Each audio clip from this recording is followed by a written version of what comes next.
Welcome to this Ready to Craft. In this video, I will show you how to create this cute cat puzzle using Readi-Board.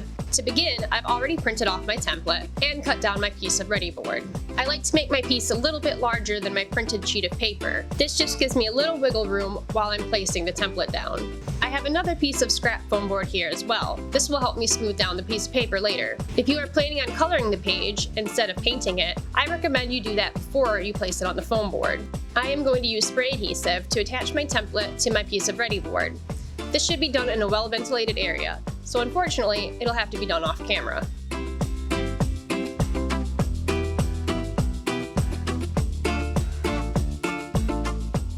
Here's where I use that additional piece of foam board to smooth down my paper. Even though I will be cutting this more later, I like to remove any foam board that has exposed adhesive.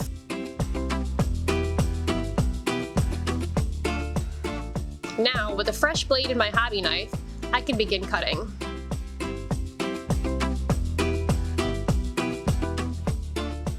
When I'm cutting out complex shapes like this, I like to think of removing the background.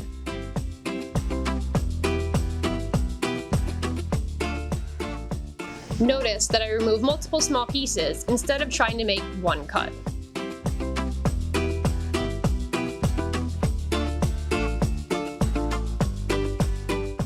Now that my kitten is cut out, and I have my craft area prepared, we can begin painting. I like to use a scrap piece of foam board to protect my work area. I'm also using a small piece of masking tape to attach my project to my scrap bit of foam. I flipped my video for these next few parts. Hopefully this makes it a little bit more obvious what I'm doing with my paint. To begin, I'm going to quickly block out my eyes and nose shape. This is just so that they don't get lost in the next few steps of the painting process. I decided to go with a seal point ragdoll cat kind of color. So to begin, I'm going to use one of my lighter shades to block out the general areas.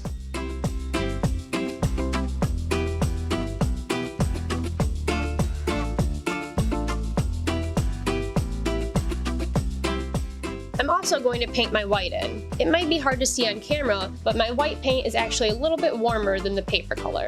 This will also make sure that everywhere has that nice painted texture.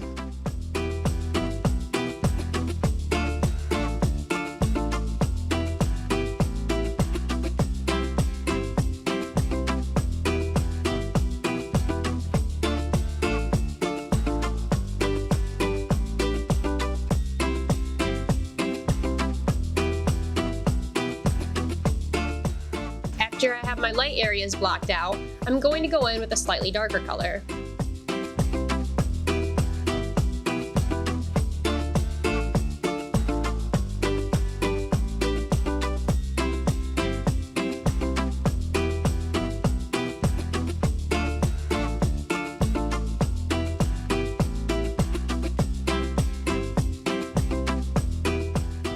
Here I'm using a gray to add some shadows.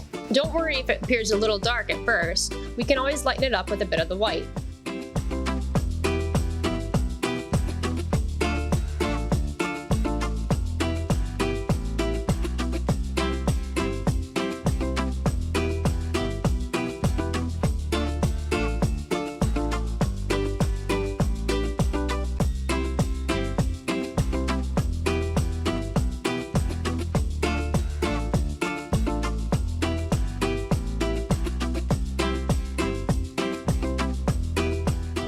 Now I'm going back over my areas and blending some of the paints right on the project.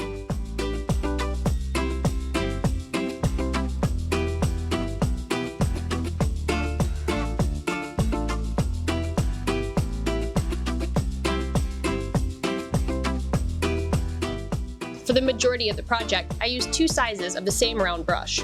Let your brush strokes be messy. It adds to the nice fur effect.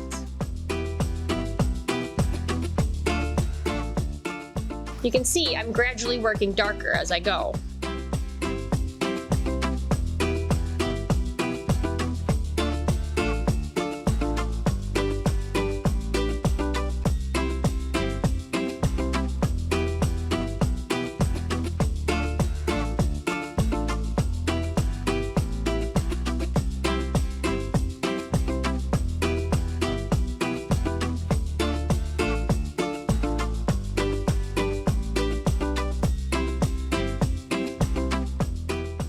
we're nearing the end, I'm going in and adding some more precise details.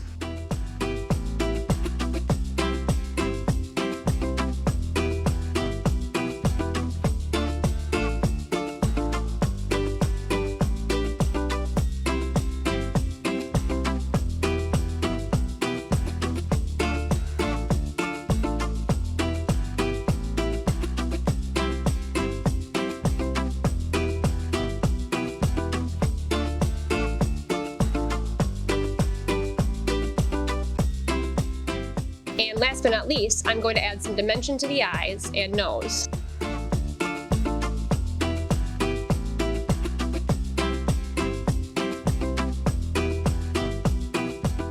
And carefully adding some pupils.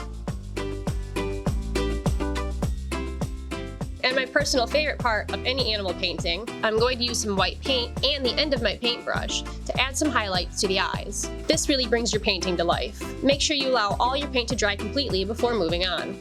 I'm going to peel up my project from my scrap piece of foam board. And here comes the part where we turn it into a puzzle. Carefully cut and divide up your project.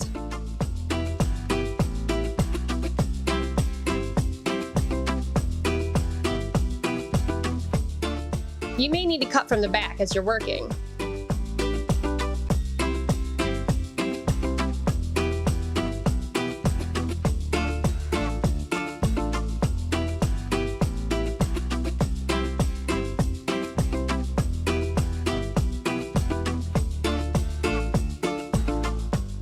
I noticed a little ways into cutting that my hobby knife was dragging quite a bit, so I got a new blade.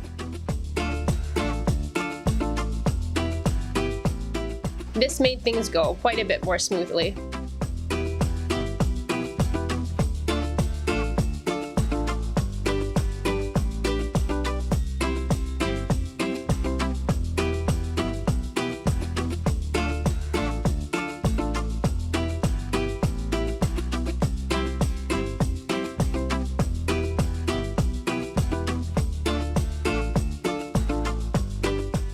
Once I have all my pieces separated, I'm going to go back and cut any messy edges. If you decide to do this, make sure you do not remove any of the top paper.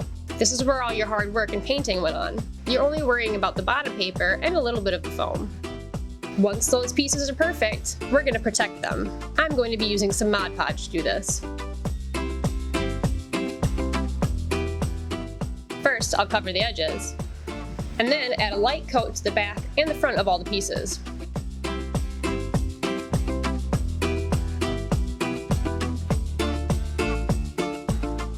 This will just give them a little bit extra protection from being handled.